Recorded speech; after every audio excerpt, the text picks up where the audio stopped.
এবার চোখ রাখবো পূর্ব বর্ধমানের ঘটনার দিকে। আপনারা দেখেছেন গতকাল তৃণমূলের বিক্ষোভের মুখেই পড়তে হয় তৃণমূল সরকারের মন্ত্রী সিদ্দিকুল্লাহ চৌধুরীকে। গ্রন্থাগার মন্ত্রী তার গাড়ি ভাঙচুর করা হয়, কালো পতাকা দেখানো হয়, উঠল গো ব্যাক স্লোগান। গতকাল মন্তেশ্বরে যে ঘটনা ঘটে দেখছেন আপনারা সেই ছবি।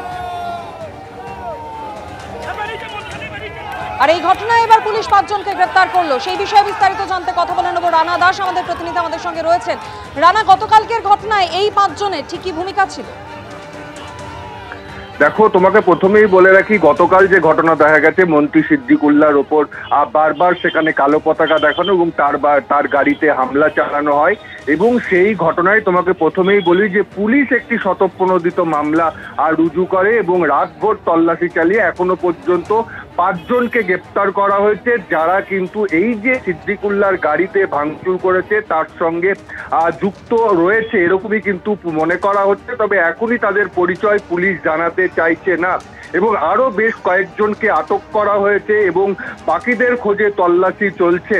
এবং এই 5 জন কে সেটা কিন্তু এখনো পর্যন্ত পুলিশ সেইভাবে বলছে না। তাদের আজকে আদালতে তোলা হবে এবং তারপরেই কিন্তু বিষয়টা জানা যাবে যে এই 5 জনের পরিচয় কি।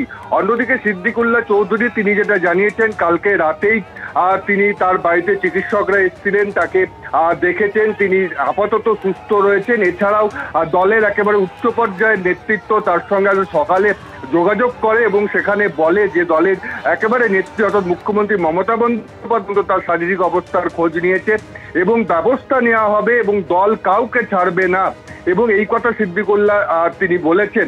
এবং দেখা যাচ্ছে সেই কথা অনুযায়ী কিন্তু কাজ হচ্ছে, অর্থাৎ রাত থেকে দেখা গেছে যে পুলিশ একেবারে চুপচাপ ছিল, অর্থাৎ পুলিশের সামনে যেখানে সিদ্দিকুল্লাহর গাড়িতে হামলা, সিদ্দিকুল্লাহকে একাধিকবার তাকে কালো পতাকা দেখানো, জুতো দেখানো, সেখানে বারবার করে মন্ত্রী সিদ্দিকুল্লাহ অভিযোগ করছিলেন যে পুলিশ সেখানে চুপচাপ ছিল, নিষ্ক্রিয় ছিল। সেখানেই দেখা গেল যে রাতের পর থেকেই পুলিশ কিন্তু পুরো ভূমিকা পাল্টে ফেললো এবং তারপরে মন্তেশ্বর জুড়ে বিভিন্নভাবে তল্লাশি জায়গায় এবং 5 জনকে গ্রেপ্তার করা হয়েছে, সেটা অফিসিয়ালি ভাবে বলা হচ্ছে, এবং আরো কয়েকজনকে আটক করা হয়েছে। এবং যেটা জানা যাচ্ছে যে পুলিশ কিন্তু একেবারে ওপর থেকে নির্দেশ আছে, এই ঘটনাকে পুলিশ কিন্তু এবার আর নরম ভাবে দেখবে না, এটাকে কিন্তু কড়া হাতেই পুলিশ ব্যবস্থা নেবে। ধন্যবাদ রানা। গত 23শে জুন কালীগঞ্জে উপনির্বাচনের ফল ঘোষণার দিন বোমার আঘাতে মৃত্যু হয় 9 বছরের বালিকা তামান্না খাতুনের। সেই ঘটনায় পুলিশ আরও একজনকে গ্রেফতার করলো। সেই ঘটনার পর ইতিমধ্যেই 10 দিন পেরিয়ে গিয়েছে। 24 জনের নামে এফআইআর দায়ের করেছিল তামান্না খাতুনের পরিবার। সেই ঘটনায় পুলিশ আরও একজনকে গ্রেফতার করলো, কিন্তু এখনো পর্যন্ত 14 জন অধরা। প্রদ্যোৎ সরকার আমাদের প্রতিনিধি এই মুহূর্তে আমাদের সঙ্গে রয়েছেন। প্রদ্যোৎ, পুলিশ যাকে গ্রেফতার করেছে তার নাম কি, পরিচয় এবং কি অভিযোগ তার বিরুদ্ধে? দেখো, আজ 10 দিনের মাথায় আব্দুল কাসিম শেখ নামে এফআইআর নাম থাকা আরো এক অভিযুক্তকে গ্রেপ্তার করলো কালীগঞ্জ থানার পুলিশ।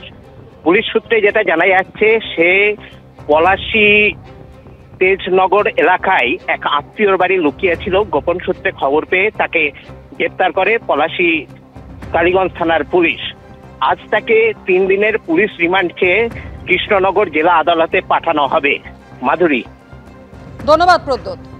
কালীগঞ্জের মোলান্ডিতে বোমার বলি 9 বছরের বালিকা তামান্না খাতুন। সেই ঘটনার পর 10 দিন পেরিয়ে গিয়েছে। তামান্নার পরিবারের তরফ থেকে 24 জনের নামে এফআইআর দায়ের করা হয়েছিল, যেখানে মোট ধৃতের সংখ্যা বেড়ে হলো 10, অর্থাৎ 14 জন এখনো অধরা। আর সেই ঘটনায় ন্যায় বিচারের দাবিতে এবার হাইকোর্টের দ্বারস্থ হলেন তামান্নার পরিবার।